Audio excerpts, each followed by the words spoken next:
Assalamualaikum warahmatullahi wabarakatuh. Waalaikumsalam warahmatullahi wabarakatuh. Alhamdulillahirabbil alamin wa bihi nasta'inu ala umuri dunya waddin. Wassalatu wassalamu ala asyrofil anbiya'i wal mursalin sayyidina wa maulana Muhammadin wa ala alihi wa sahbihi ajma'in. Amma ba'du. Ini sebelum kita mulai, mari kita hadiahkan Fatihah pada para guru-guru kita, masyayikh kita, atau orang-orang tua kita yang telah mendahului kita. Semoga beliau-beliau semua diberi keberkahan selalu di alam sana ya. Kita juga mendapat fuyudul barakatnya.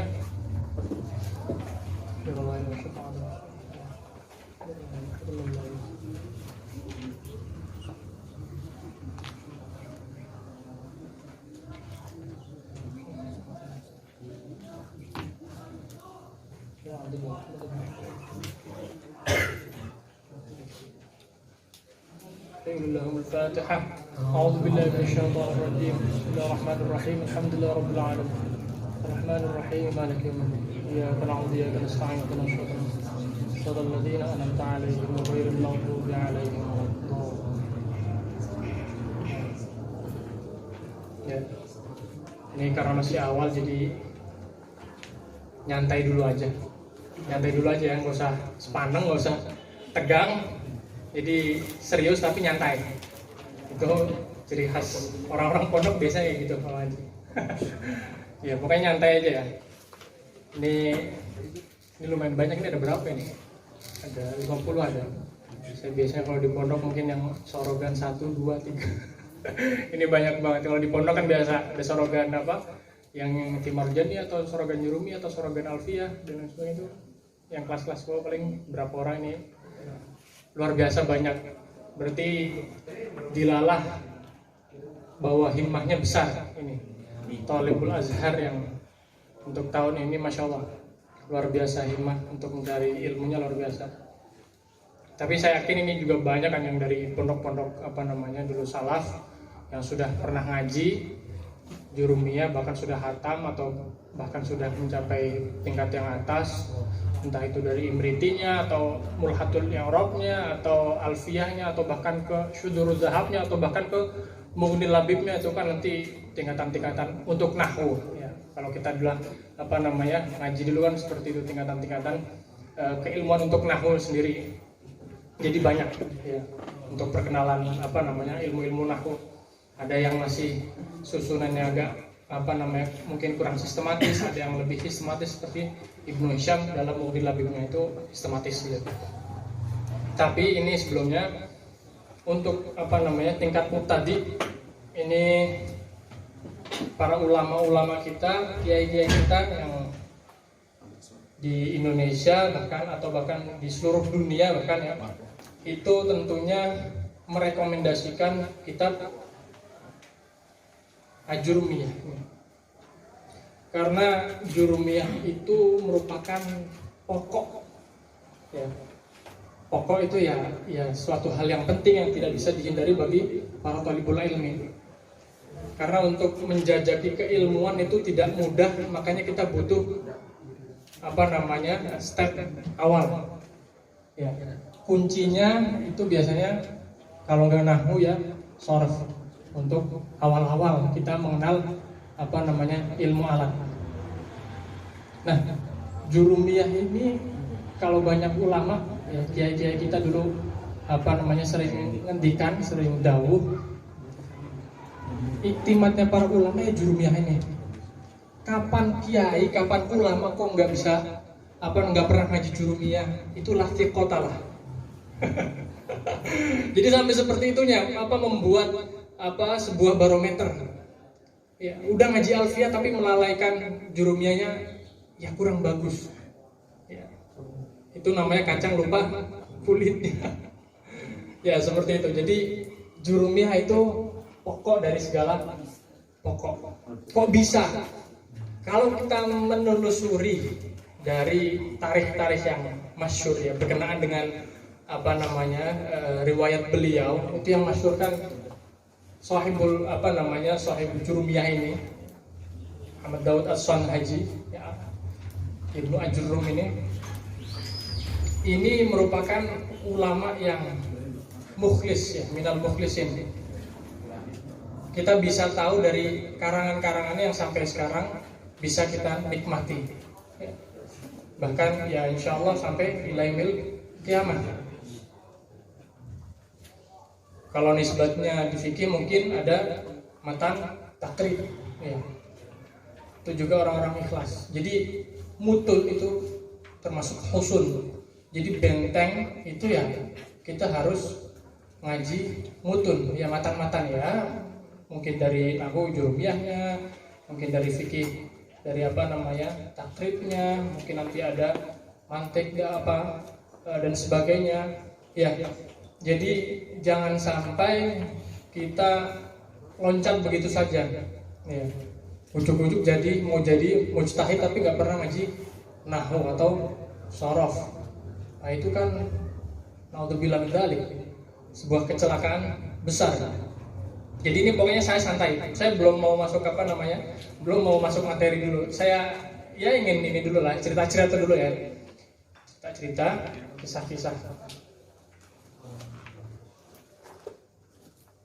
Ibnu Ajurrum ini kalau cerita yang masyhur, mengarang kitab ini nggak sembarang ngarang kitab. Ngarang kitab itu tetap ada tirakatnya. Tetap ada tirakat. Jadi yang nantinya mengindikasikan bahwa karangan yang beliau hasilkan, yang beliau keluarkan itu nanti bisa bermanfaat bagi umat. Ngarangnya saja beliau di hadapan Ka'bah ya. Itu yang masyhur. Di hadapan Ka'bah, coba ngarang kitab di hadapan Ka'bah. Itu sudah pol-polan itu. Jadi apa yang ada di hati beliau, di pikiran beliau semua ditumpahkan di depan Ka'bah. Sesudah itu tidak hanya sampai situ saja. Untuk membuktikan keikhlasan beliau dalam mengarang, itu beliau tidak berhenti sampai di situ. Tapi beliau mencoba membuang nuskhoh dari Ajurumiyah ini, ya matan Ajurumiyah ini, itu dibuang ke laut. Ya, dari riwayat yang ke laut.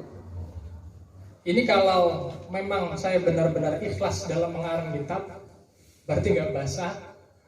Kalau nggak ikhlas berarti basah. Ternyata pas dibuang tidak basah. Oh ini kan kalau kita ngarang kitab, kita cemplungin ke sumur, mungkin basah. Tulisan-tulisannya sudah hilang. Jadi sampai seperti itu. Para ulama ngetes keilmuannya atau ngetes keikhlasannya sampai seperti itu. Ini kan bukan sembarangan, bukan ulama sembarangan berarti. Ya, termasuk dari karomah beliau. Kitabnya saja nggak basah, tapi jangan dibuat barometer ulama-ulama lain. Tapi coba kita cemplungin, basah, wah ini nggak ikhlas berarti wajar kayak gitu ya, repot nanti. Nggak boleh seperti itu. Artinya Allah itu tetap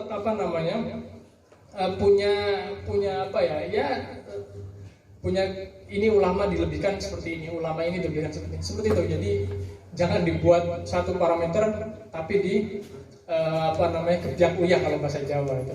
Semuanya pukul rata enggak. Ya, jadi seperti itu. Intinya apa? Kitab Jurumiyah ini merupakan pokok dari segala pokok kalau ingin menyelami keilmuan yang lain. Ya, kalau mau masuk ya harus punya kuncinya dulu. Ya. Biasanya jargon yang terkenal itu an-nahwu itu berarti abul ulum wa sarf ummuha. Kok bisa? Kok nggak kebalik? Ya coba aja dilihat. Kalau laki-laki itu kan biasanya simpel, tapi kalau perempuan itu agak kurang simpel ya. Jadi maaf buat bang. Jadi kalau kita kaji sorof secara mendalam itu kan jelimet, bahas satu persatu huruf ya yang ada pada misalkan kalimat ini binanya mengikuti sebut apa dan seterusnya, itu kan jelimet sekali. Tapi kalau nahwu itu kan yang diurus hanya akhir huruf yang berupa harokatnya itu. Ya, seperti itu. Ya, jadi mbak nggak usah tersinggung ya. Karena saya juga punya istri, saya tahu. Jadi perempuan seperti apa. Jadi saya paham lah.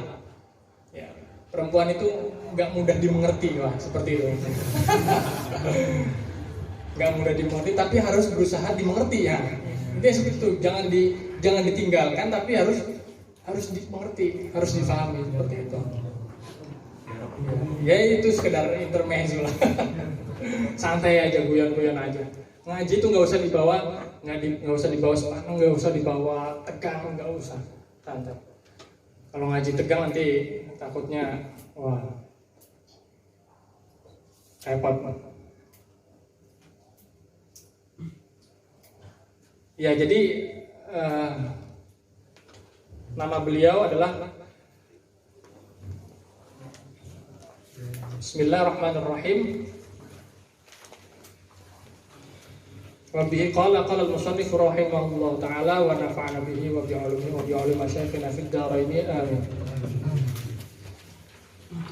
Qala al-musannif wa huwa Abu Abdillah ibnu Muhammad ibn Dawud as-Sanhaji al-ma'ruf bi ibn Ajurrum. Ini saya sebelum menerangkan lebih lanjut, ini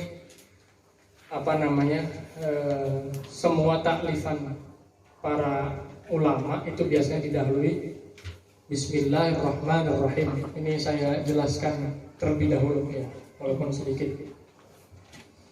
Jadi Bismillahirrahmanirrahim ini termasuk lafaz atau kalimat ya. Kalau Imam Ali karamallahu wajhah itu pernah dawuh, "Lau syi'tu la aqartu lakum thamanina ba'irun fi ma'na Bismillahirrahmanirrahim." Jadi para ulama kebanyakan ini dalam memaknai makna bismillah itu sedemikian detailnya. Bahkan ada banyak sekali risalah-risalah mengenai basmalah ini. Ya. Jadi secara gamblang beliau jelaskan. Imam Sayyidina Ali tadi sudah berkata, "Lau syi'tu la aqartu lakum thamanina ba'iran fi ma'na Bismillahirrahmanirrahim." Wa fi riwayatin ukhra ada yang fi ba'i Bismillahirrahmanirrahim. Saya runtut ceritanya. Jadi begini, Allah itu menurunkan banyak kitab ya. Kitab-kitab diturunkan pada para nabi, misal Nabi Syekh itu sebanyak 60. Kemudian diturunkan lagi pada Nabiullah Ibrahim itu sebanyak 30. Kemudian diturunkan pada Nabiullah Musa qabla Taurat itu sebanyak 10. Kemudian ada Zabur, Taurat, Injil, Furqan, semuanya berarti jumlahnya ada 104. Jadi 104 kitab ini diturunkan oleh Allah Subhanahu wa taala pada para anbiya. Nah, makna yang ada pada seluruh kitab-kitab tersebut itu kemudian majmu'atun fil Quran. Nah, kemudian makna Al-Quran itu diringkas lagi, itu masuk ke dalam suratul Fatihah. Kemudian makna suratul Fatihah itu diringkas lagi, ya, dimajmu'ahkan lagi pada Bismillahirrahmanirrahim. Kemudian makna Bismillahirrahmanirrahim ini dikerucutkan lagi itu pada ba-nya. Kemudian ba-nya itu dikerucutkan lagi pada titiknya. Ya, pasti sudah banyak ya riwayat-riwayat yang pernah kita baca demikian. Jadi titik itu merupakan pokok. Ya, nuqtoh pada ba itu merupakan pokok. Ini merupakan nuqtatul wujud. Ya, atau biasa disebut oleh para ulama markaz al-haqiqi. kenapa bisa disebut sebagai pokok? Dalam i'anahnya Sayyid Abi Bakar Syatah itu beliau menjelaskan bahwa ba, ya, titik pada ba ini dikatakan sebagai markaz al-haqiqi. Jadi nuqtatul wujud itu terletak pada ba. Ya. Kenapa bisa demikian? Karena bikana makana wa biyakunu ma yakun. Ya. Dulu saya pernah ngaji di pondok, namanya kitab Al-Husun Al-Hamidiyah, ya. Al-Husun Al-Hamidiyah. Itu kitab tipis ya mengenai tauhid. Itu karangan ulama-ulama modern. Kalau salah saya Kafandi ulama. Itu beliau di dalam kitabnya itu ada banyak gambar-gambar. Ada gambar ayam atau gambar pohon dan sebagainya. Pokoknya gambar-gambar. Ini saya ini ya.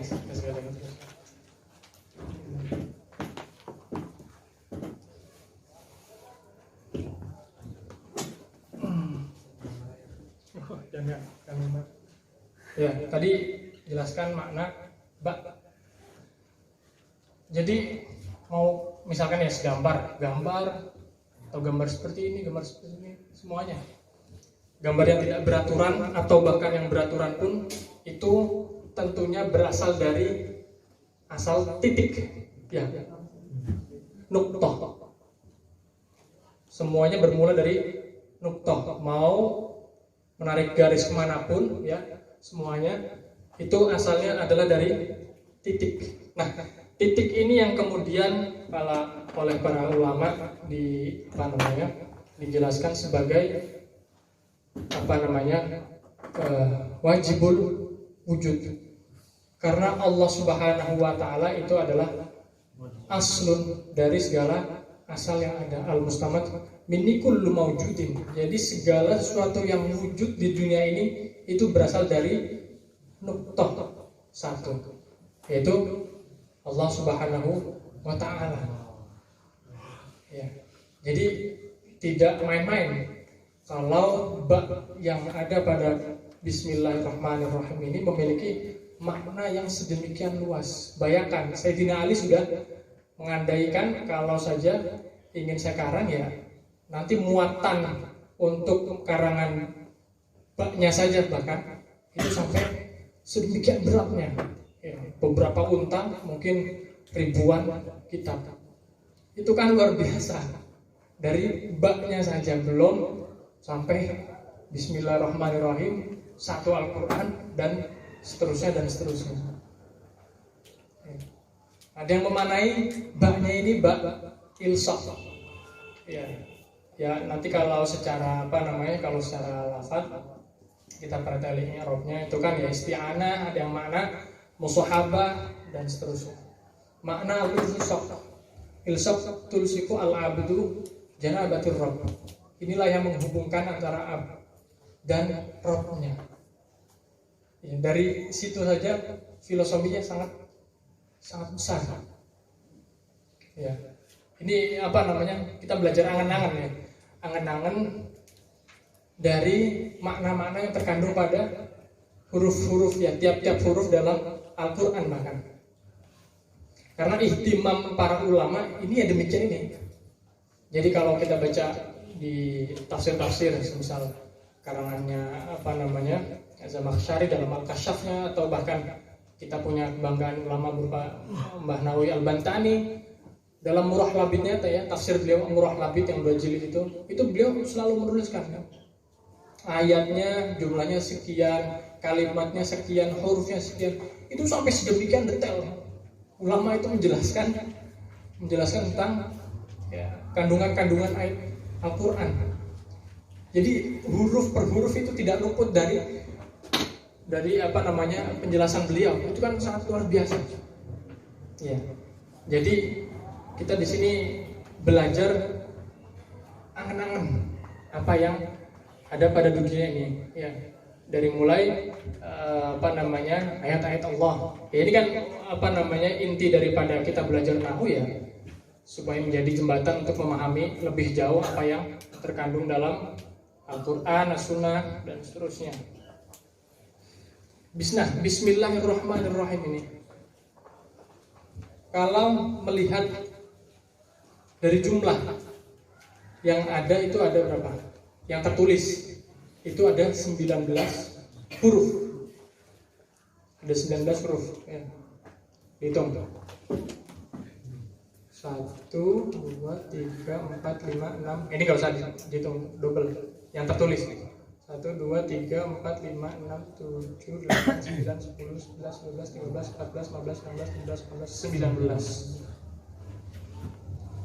Ini sebagian ulama ada yang mengatakan bahwa siapa yang ingin selamat dari malaikat yang berjumlah 19 yaitu khazinatun nar, ya baca bismillah ya, menjadi junnah atau wiqayah bagi kita yang ingin selamat dari neraka, seperti itu. Sampai dibuat seperti itu para riwayat ulama. Ya, riwayat Ibnu Mas'ud yang demikian mengatakan. Karena jumlah penjaga neraka itu ada berapa? 19. Alaiha tis'ata asyar. Dalam surat Al-Muddathir sebutnya. Alaiha tis'ata asyar. Makanya Bismillahirrahmanirrahim. Saya pretali secara lafaz. Bismillahirrahmanirrahim. Ini sebagian ulama atau banyak ulama bahkan memiliki penjelasan mengenai Bismillahirrahmanirrahim. Ini ada beberapa keterangan yang mengatakan bahwa amil yang ada pada Bismillahirrahmanirrahim ini itu baiknya dita'akhur ya, dan berupa fi'il ya, mu'akharan wa fi'alan, seperti qaulnya Imam Ar-Razi. Yang afdal adalah mu'akharan dan fi'alan. Jadi Bismillahirrahmanirrahim ay u'allifu, tidak u'allifu atau aqra'u Bismillahirrahmanirrahim, tapi diakhirkan Bismillahirrahmanirrahim u'allif, ditakhir dan berupa fi'il. Karena kalau didahulukan menurut sebagian ulama yang pantas itu adalah diakhirkan, karena terdapat ismullah yang wajib didahulukan ya, qadimun wajibul wujud lidzati. Jadi kurang etis atau sul adab kalau kita mendahulukan fi'il sebagai amil.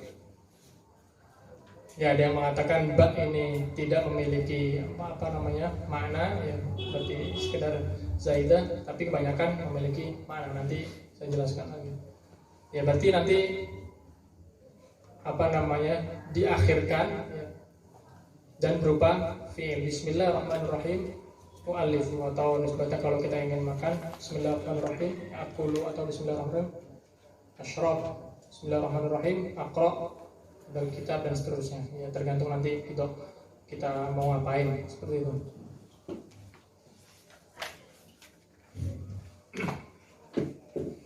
Bismillahirrahmanirrahim.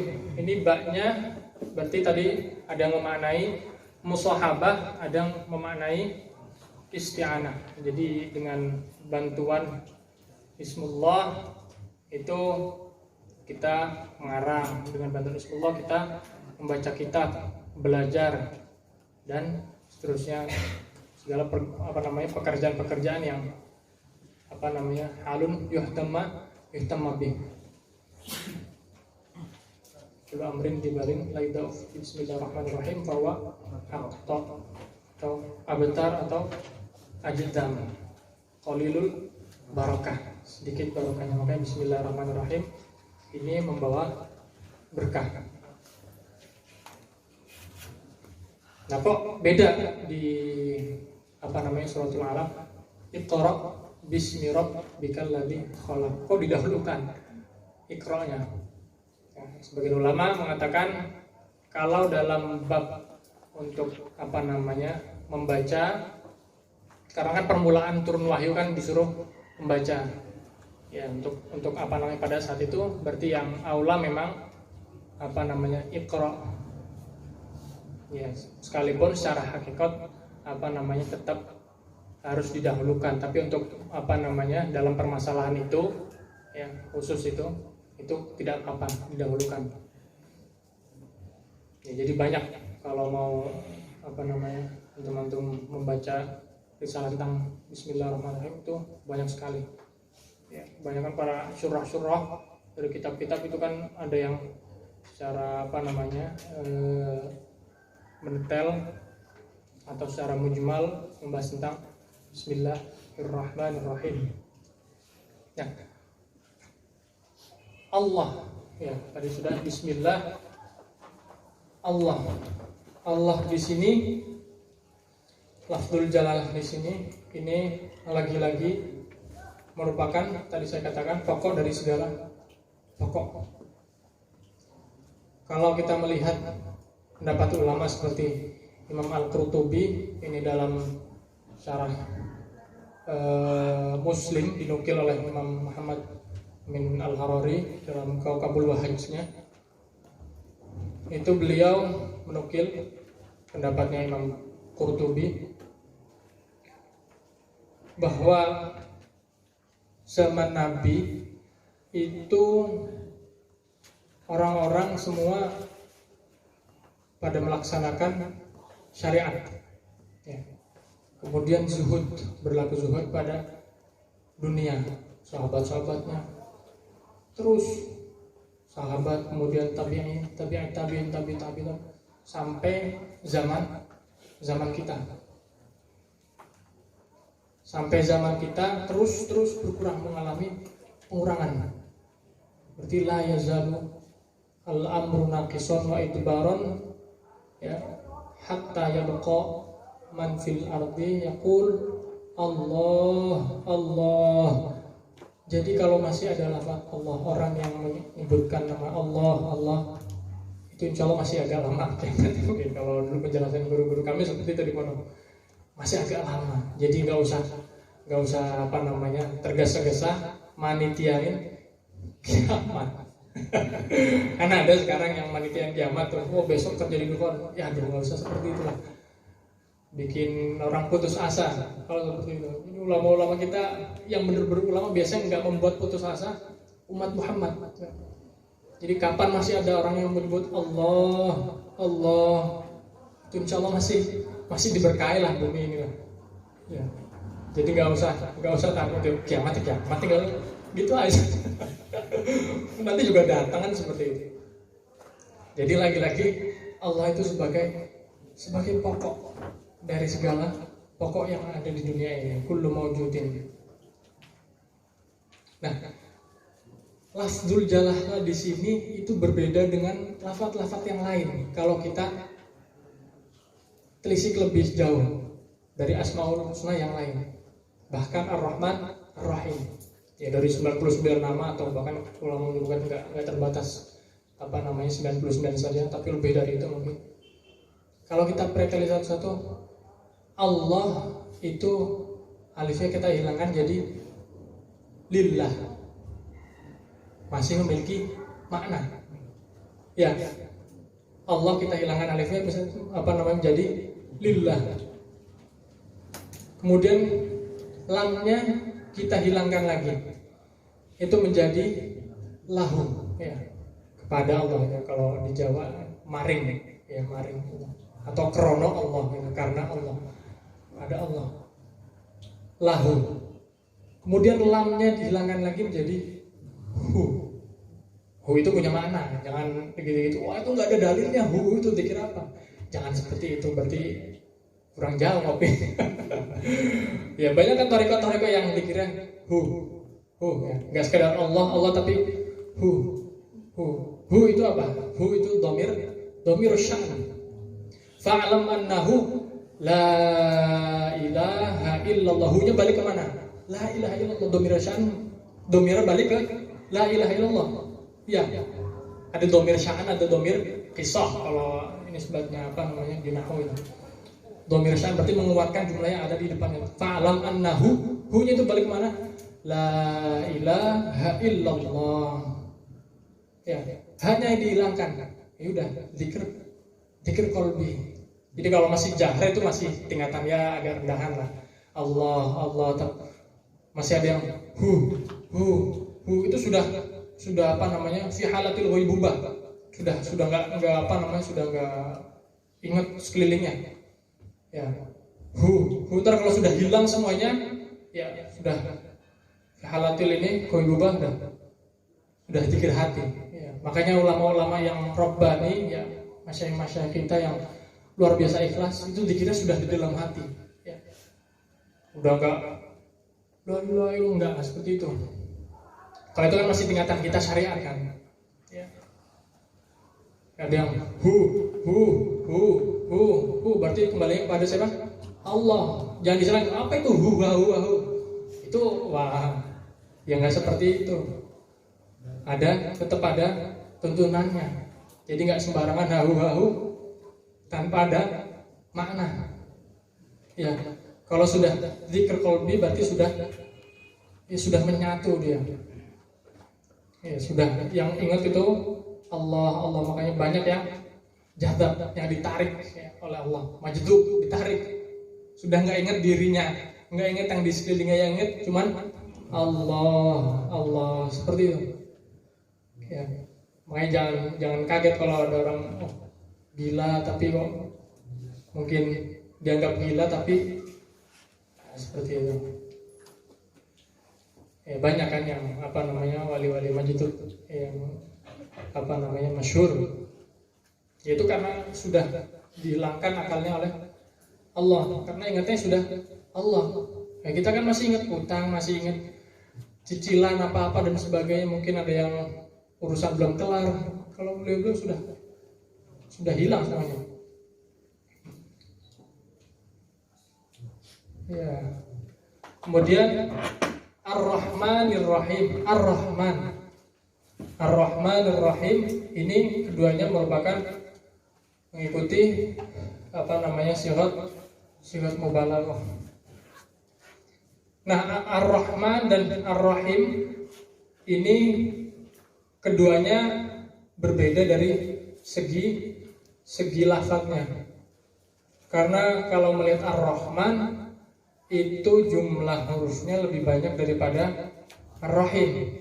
Berarti kaidah yang berlaku seperti apa? Masyhur ziyadatul bina tadullu ala ziyadatil makna, tapi ghaliban biasanya. Kebanyakan, tidak mutlakon, laisa mutlakon. Karena kalau kita melihat apa nama jamak-jamak taksir itu kan faedah ini ya nggak berlaku amat.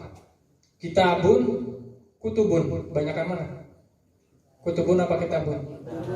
Banyakan mana? Kitabun. Tapi maknanya kutubun. Kan seperti itu. Berarti ghaliban, tidak secara mutlakon. Ya, biasanya dimaknai Ar-Rahman yang Maha Pengasih seluruh alam dunia, baik mukmin atau kafir itu dapat semua rahmannya Allah. Tapi kalau Ar-Rahim itu hanya orang-orang mukmin yang dapat. Berarti kan lebih banyak yang Rahman, karena ya apa namanya orang-orang yang tidak menyembah Allah pun itu tetap dikasih rahmannya Allah. Ya. Orang-orang kafir tapi kok kaya, ya nggak menyembah Allah tapi kaya, yang Muslim apa namanya banyak yang miskin melarat, ya nggak usah seperti itu, ya itu Allah seperti itu. Ya nggak usah apa namanya, nggak usah ngersullah, nggak usah protes ke Allah. Allah maunya seperti itu, gimana? Itu urusan Allah, prerogatif Allah. Yaitu Bismillahirrahmanirrahim. Nah, saya lanjut ya. Qala al-musannif. Jadi sampai segitu aja, nanti kalau mau lebih ya Japri aja. Bismillahirrahmanirrahim. Qala al-musannif wa huwa Abu Abdillah ibn Muhammad ibn Dawud as-Sunhaji. Ada yang mengharokati Sunhaji, ya Sunhaji. Salah bahasa aja mah bebas. Ya. Ajamiyun fasna bihi masih kayaknya terserah. Turmudi ada yang baca Tirmidzi, ada yang baca Tarmadhi. Oh, terserah. Di fikih biasanya imam siapa namanya? Ada yang baca Istokhri, ada yang Ustukhri. Ada yang Shibromalisi, ada yang Shubromalisi. Di fikih-fikih kan banyak. Kita lihat ibarat-ibaratnya banyak. Jadi ya aja main bagus saja. Kalau Arab kan ya ada wadahnya tersendiri. Al-ma'rufu bibni Ajurrum. Ajurrum ini kan bahasa barbar, logat barbar, bukan bahasa Arab. Maknanya apa? Al-faqir as-sufi. Ibnul Faqir as-sufi. Al-maulud fi sana 672 Al-mutawaffa fi sana 23 wa 700 min al-hijrah Nabi rahimahullah ta'ala. Jadi ulama ini banyak ya mengomentari atau memberikan pujian terhadap Imam Ibnu Ajurrum ini mengenai matan yang beliau karang. Karena banyak sekali faedah yang dikandung dalam matan ini, seperti halnya Imam Suyuti ya, dalam Bughyatul Wa'ahnya beliau mengatakan bahwa istafatna min muqaddimatihi annahu kana ala madhabil kufiyyin. Kok bisa tahu madhabil kufiyyin fi nahwi? Karena kalau melihat redaksi ya dari awal sampai akhir yang beliau gunakan adalah redaksinya menggunakan al-khafd ya. Karena ibaratnya Kufah itu pakai al-khafd ya, bukan jar. Ya, kalau kita biasanya jar, ya berarti madhabnya siapa? Basra. Amsalah tasrifiyah yang terkenal, Imam Ali Maksum Qaran itu dari fi'il apa dari masdar? Fa'ala fa'alu atau fa'ala yaf'ulu fa'alan dan seterusnya. Fi'il al masdar, ha? Fi'il. Ya, kalau fi'il berarti masdarnya Kufah. Aslul dari segala kalimat berarti dari fi'il. Kalau Basrah kan konsisten dengan masdar. Berarti kadang ikut Kufah, kadang ikut Basrah. Ikut yang mana ya terserah. Enggak usah fanatik madhab ya. Fanatik madhab ntar takutnya ya segitulah. Iya. Enggak usah fanatik amat. Saya golongan ini, Anda berarti kafir. Wah, jangan seperti itu. Jangan mudah mengkafir-kafirkan. Itu bukan madhabnya salafus saleh. Guru-guru kita tidak seperti itu. Jadi kita diajari sama masyayikh, guru-guru kita itu tidak boleh fanatik suatu madhab. Ya, di umur beliau yang masih sangat muda, ya umur 51 tahun kurang lebih, itu beliau wafat. Ya. Banyak ulama-ulama kita yang dalam hitungan umur itu ya masih muda tapi wafat. Ya. Imam Nawawi itu ya kisaran 50-an. Tapi karangannya Masya Allah. Umur yang muda tapi karangannya luar biasa melampaui umurnya. Ya. Imam Ibnu Ajurrum juga demikian, masih muda tapi karangannya luar biasa. Ini menunjukkan bahwa umur ya kadang nggak menjadi tolak ukur seorang bisa ngarang kitab banyak. Ya keberkahan itu, ya umur yang berkah itu seperti apa? Ya berarti yang digunakan, dimanfaatkan sebaik mungkin untuk ya beribadah kepada Allah, takwa kepada Allah, ya untuk umat dan sebagainya. Jadi ya bisa nanti dilihat ulama-ulama kita yang masih muda atau bahkan membujang ya, seperti Abu Quta karangannya ulama al-Uzzab, ulama yang membujang, yang menjomblo itu juga ada. Tapi membujangnya di sini, menjomblonya di sini bukan bukan karena diputus cewek bukan. Karena ini sebuah pilihan. sebuah pilihan beliau karena ingin lebih fokus pada mungkin ngarang kitab. Saya punya guru juga seperti itu dulu di pondok saya, masih muda. Beliau sempat menikah tapi anak furqah, sudah punya anak. Itu beliau pekerjaannya ngarang kitab di kamar, ngarang kitab, pergi ke restoran diem, itu semua taklif-taklifan beliau sudah kepala. Belajarnya itu masya Allah. Saya ceritain ini, saya punya guru fikih, guru hadis juga, beliau alim fikih, terkenal sekali di Jawa. Itu beliau kalau mutolak kitab itu nggak hanya di luar gini baca kitab, jadi sampai di kamar mandi pun ya, itu beliau tetap mutolak. Gimana caranya? Kitab kalau di pondok kan ada kitab kurasan tuh yang bisa dicopot itu loh, yang tipis-tipis kan bisa ya dicopot ya, bukan yang kayak gini, bukan yang yang dicopot. Itu beliau tempel di kamar mandi. Tapi nggak usah ditiru, itu tingkatan beliau. Itu sampai sedemikian beliau tidak mau meninggalkan apa yang ada di dalam ilmu. Jadi sedetik pun beliau nggak mau meninggalkan. Atau mungkin yang terkenal, yang masyhur ulama-ulama kita, ya mungkin Imam Nawawi dan sebagainya, itu biasanya ada santri yang membacakan dari luar. Kalau lagi di hammam, beliau di kamar mandi, ya dibacain kitab. Jadi sampai seperti itunya,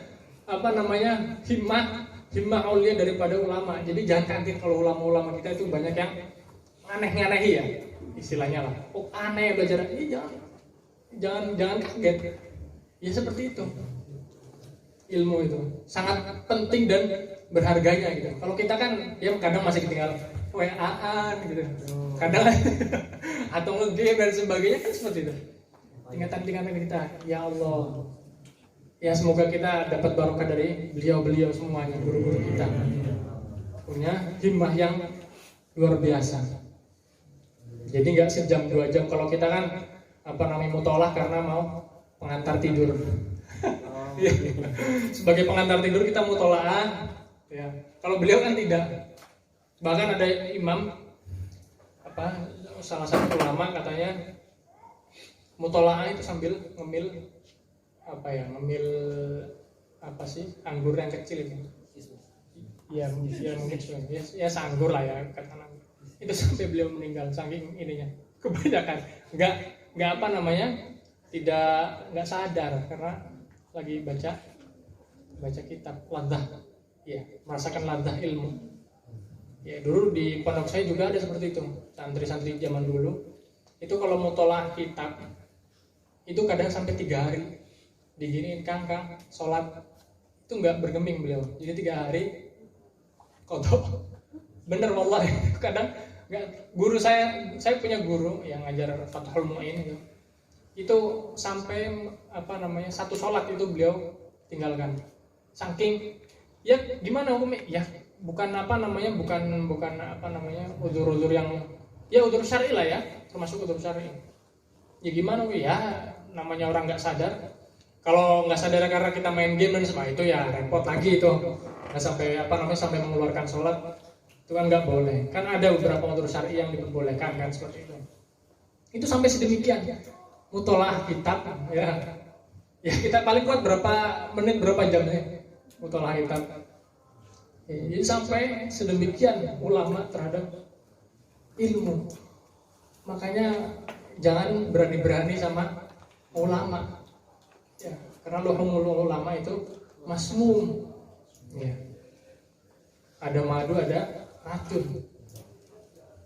Kalau dibaikin ya madu yang keluar, kalau usik dan sebagainya ya. Ini bagaimana tidak kita orang-orang awam yang ngurusin dunia, sementara ulama jiwa raganya itu sudah untuk ilmu ya, untuk Allah, kok diganggu dan sebagainya. Itu kan gimana nggak beracun kan seperti itu.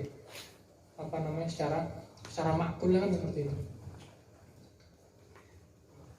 Ya itu sekelumit ya mengenai tentang ulama-ulama. Orang biasa mazhab Abu Hanifah kalau salah, itu beliau lebih senang kisah para ulama karena dalam kisah itu banyak sekali mengandung ya akhlak para ulama, adab ilmu yang nggak hanya fikih, yang nggak hanya nahwu, tapi banyak kandungan-kandungan akhlaknya. Nanti kita bisa tiru beliau ya. Jadi kita sering banyak baca sirah-sirah para ulama.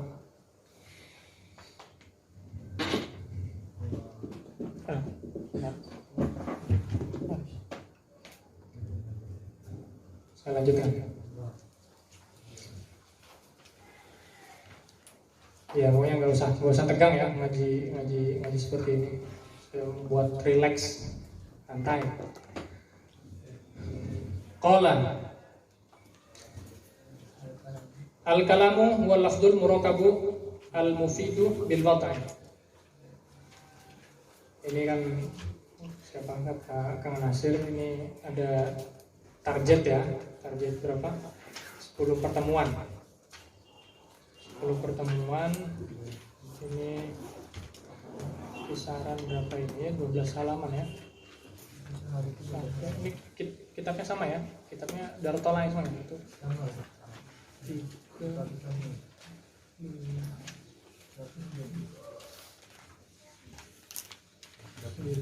Ya sekitar 10-an lah ya. Sekitar 10-an. Yang ini yang cetakan ini. Sama semua ya? Sama. Ya nanti tetap saya baca. Saya terangkan juga.